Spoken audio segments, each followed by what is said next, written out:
नमस्कार। India debate में आप सबका स्वागत है। मैं हूं आशुतोष पाठक। मित्रों, अरविंद केजरीवाल और राहुल गांधी दोनों में टक्कर हो गई है। अपोजिशन का स्पेस भरे कौन? अरविंद केजरीवाल को पूरी आशा है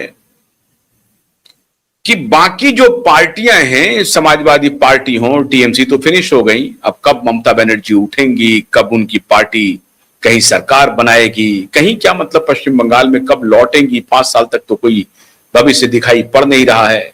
2029 के लोकसभा चुनाव में उनकी क्या स्थिति होगी, इस सारे प्रकरण पर अरविंद केजरीवाल को लग रहा है कि बाकी जो पार्टियां हैं वो क्षेत्रीय पार्टियां हैं, हम अकेली पार्टी हैं। जहां पंजाब जैसे सूबे में हमारी सरकार है, अखिलेश यादव की कहीं कोई सरकार नहीं है।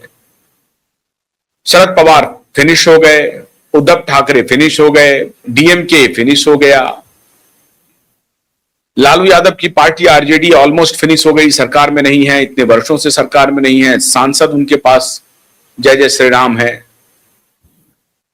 कुल मिलाकर के अखिलेश यादव के पास कुल जमा 37 सांसद और कांग्रेस पार्टी के पास 99 सांसद है, लेकिन सत्ता में 3-4 स्टेट में कांग्रेस पार्टी की सरकार है।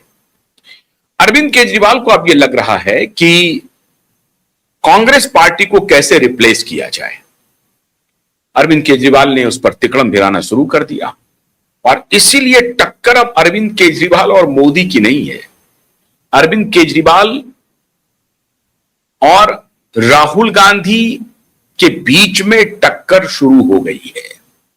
राहुल गांधी बनाम नरेंद्र मोदी भी नहीं है। पहले तो इस स्पेस की लड़ाई लड़े और बीच में अखिलेश यादव आ जाते हैं।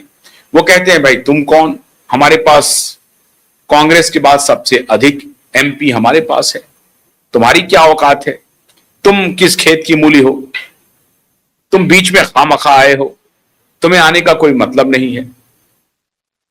तो एक प्रकार से अरविंद केजरीवाल को चुनौती मिलेगी अगर, तो अपोजिशन की पार्टियों से मिल रही है।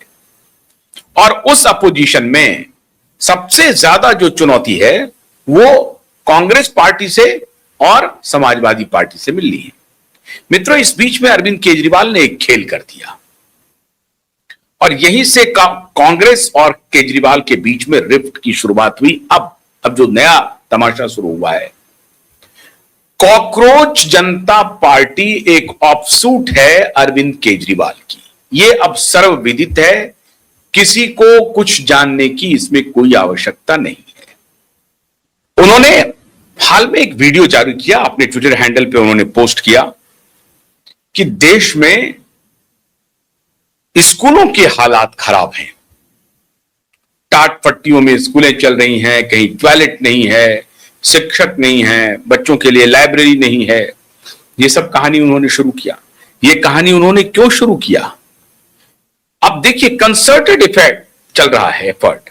जो उन्होंने वीडियो चलाया है वो आपने देखा होगा। अगर आप चाहें तो मैं आपको वीडियो सुना सकता हूं, सुन लीजिए वीडियो जरा सा अरविंद केजरीवाल जी। और अब जेन अल्फा ने अपनी आवाज उठानी चालू कर दी है।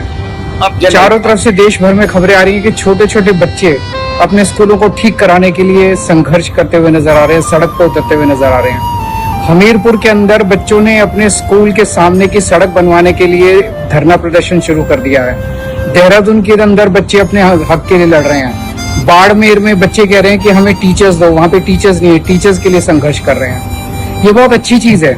आजादी के 75-80 साल के बाद आज हमारे सरकारी स्कूलों का इतना बुरा हाल है। गरीबों के बच्चे सरकारी स्कूलों में जाते हैं क्योंकि उनके पास पैसे नहीं होते। सरकारी स्कूल टूटे पड़े हैं, दीवारें टूटी पड़ी हैं, छत गिर रही हैं, पानी ऊपर से बारिश आती है तो पानी क्लासरूम के अंदर भर जाता है, टॉयलेट्स नहीं है, पीने का पानी नहीं है, टीचर्स नहीं है, कोई पढ़ाई नहीं है, बच्चों का कोई भविष्य नहीं है। और हमने इसको एक्सेप्ट कर लिया है कि सरकारी स्कूल तो ऐसे ही होते हैं। ऐसे नहीं होते हैं। अगर हम अपनी आवाज नहीं उठाएंगे तो कैसे चीजें बदलेंगी? आम आदमी पार्टी की दिल्ली में सरकार बनी, दिल्ली में हमने सरकारी स्कूलों को शानदार कर दिया। पंजाब में अब हमारी सरकार है, पंजाब में हमने स्कूलों को शानदार बना दिया। आप जाके देखिए पंजाब के और दिल्ली के सरकारी स्कूलों को, वहां के बच्चे अब नीट दे रहे हैं, जेई दे रहे हैं, इंजीनियर बन रहे हैं, डॉक्टर बन रहे हैं। हम सबको मिलके अपने हक की आवाज उठानी पड़ेगी, संघर्ष करना पड़ेगा, तभी सिस्टम बदलेगा। आजादी की सालगिरह आप लोगों को बहुत बहुत मुबारक हो। Happy independence day. अब अरविंद केजरीवाल इस बात को जानते हैं कि देश में सरकारी स्कूलों की हालत बद से बदतर है, इस बात को जानते हैं। तो इन्होंने दिल्ली में क्या किया पूरी दुनिया ने देखा है, पंजाब में इन्होंने क्या किया पूरी दुनिया ने देखा है, लेकिन वो कह रहे हैं शानदार बना दिया। और जेन जी से पूरे मामले को शिफ्ट कर रहे हैं जेन अल्फा पे। अब जेन अल्फा वाले जो हैं वो अभी स्कूल में हैं, स्कूल से थोड़े थोड़े बाहर निकल रहे हैं और बहुत सारे बच्चे स्कूल में हैं। अब स्कूल में मान लीजिए 7वीं 8वीं क्लास के जो बच्चे हैं उनको थोड़ी बहुत समझ भी आने लगी है। अगर वो उनके स्कूल की बात बोलें और सरकारी स्कूल में पढ़ने वाले बच्चों की बात बोलें तो पूरे देश भर में यह संदेश जाएगा, उनके पेरेंट्स में मोटे तौर पे, उनके भाई बहनों में जो बड़े हैं उनमें मोटे तौर पर यह संदेश जाएगा और कम से कम 10 से 15 करोड़ की आबादी को, या बल्कि उससे भी ज्यादा की आबादी को अरविंद केजरीवाल सीधे एड्रेस करना चाह रहे हैं।